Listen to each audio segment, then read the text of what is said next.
নমস্কার, আমি প্রিয়ম শাখালয় থেকে জানাই অসংখ্য ধন্যবাদ। আজকের আমাদের এই কাঁচামাল প্লাস আমাদের রেডি মাল এসছে।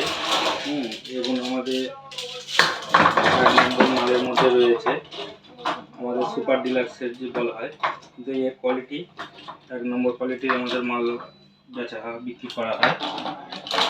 প্লাস আমাদের মালের 2 বছরের গ্যারান্টিও থাকে। প্রচুর পরিমাণে এখানে ঝালর প্লাস হচ্ছে কি ময়ূর সব রকম ডিজাইন এসছে নতুন মাল, তো সেই জন্য আমি আর একবার ভিডিও